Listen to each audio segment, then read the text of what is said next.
Assalamualaikum warahmatullahi wabarakatuh. Perkenalkan, kami dari kelompok 6 akan mempresentasikan terkait cemaran formalin pada ikan asin yang disusun oleh kelompok 6, di mana anggotanya ada Zaim Hanif Alfatoni, Dio Adenandeski, saya sendiri, dan Bunga Oktaura Resman. Next.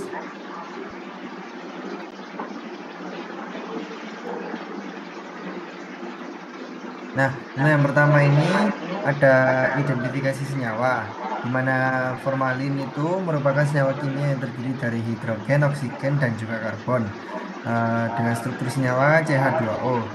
Kemudian dengan jenisnya, formalin adalah larutan formaldehida dalam air dengan kadar antara 10% sampai 40%. Senyawa kimia formaldehida atau disebut juga metanal atau formalin merupakan aldehida dengan rumus kimia H2CO yang berbentuknya gas atau cair yang dikenal sebagai formalin atau padatan yang dikenal sebagai paraformaldehid atau trioksan. Kemudian karakteristik dari formalin yaitu larutan yang tidak berwarna dan baunya sangat menusuk. Di dalam formalin mengandung sekitar 37% formaldehid dalam air, biasanya ditambah metanol sehingga hingga 15% sebagai pengawet.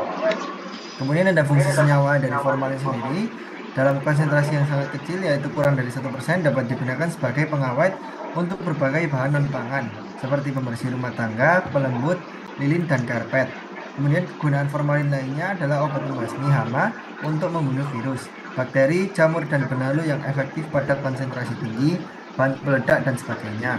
Dalam bidang farmasi, formalin digunakan sebagai pendetoksifikasi toksin dalam vaksin dan obat penyakit kutil karena kemampuannya merusak protein.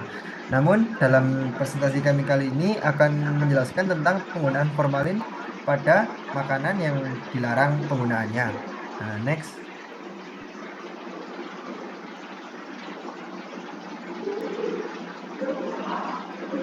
Oke, di sini saya akan menjelaskan kasus penyalahgunaan, yaitu di Indonesia penggunaan formalin pada makanan sudah dilarang sejak lama.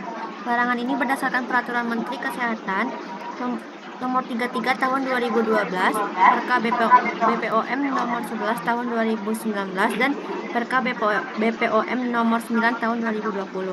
Namun larangan ini tetap tidak dipatuhi dan masih banyak penjual atau produsen yang masih menggunakan formalin sebagai bahan tambahan pangan. Pada tahun 2004, di Sukabumi ditemukan beberapa penjual ikan asin yang positif menggunakan formalin untuk pengawetan ikan asin. Hingga pada tahun 2021 dilakukan kembali penelitian pada dua pasar tradisional di Sukabumi yang belum pernah dilakukan penelitian mengenai apakah penggunaan formalin untuk pengawatan ikan asin masih digunakan oleh para produsen ikan asin.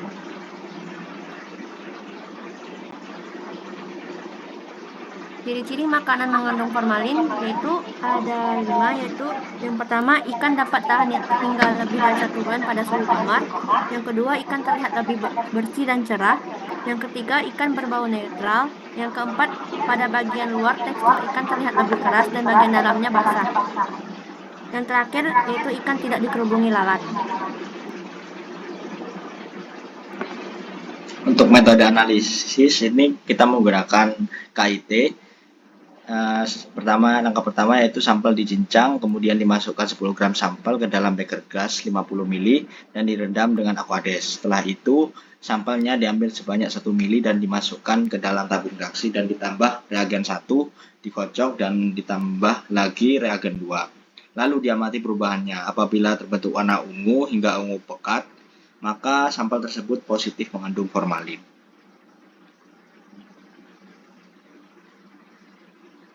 Next.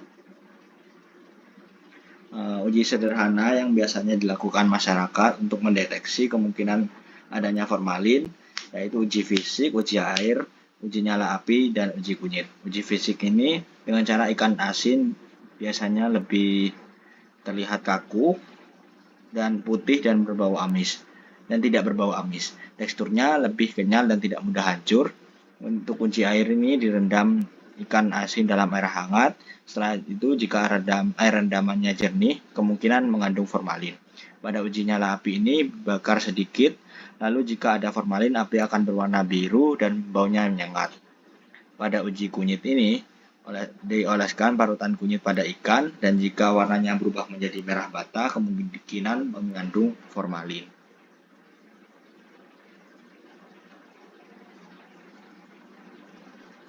alternatif BTP lain. Untuk pembuatan ikan asin dapat menggunakan proses penggaraman. Proses penggaraman dilakukan dalam waktu 3 hari dan dapat menghambat proses pembusukan pada ikan sehingga ikan dapat disimpan lebih lama. Hal ini disebabkan oleh garam dapat digunakan sebagai bahan pengawet dengan menghambat pertumbuhan bakteri dan kegiatan enzim yang dapat menyebabkan pembusukan pada ikan.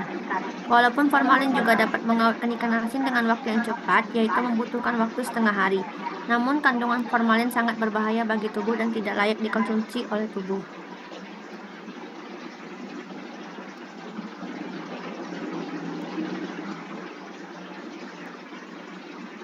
Berikut pustaka yang kami gunakan untuk menyusun PPT ini.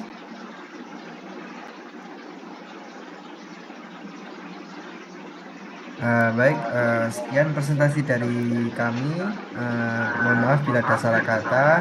Kami dari kelompok 6, kami undur diri. Terima kasih. Wassalamualaikum warahmatullahi wabarakatuh.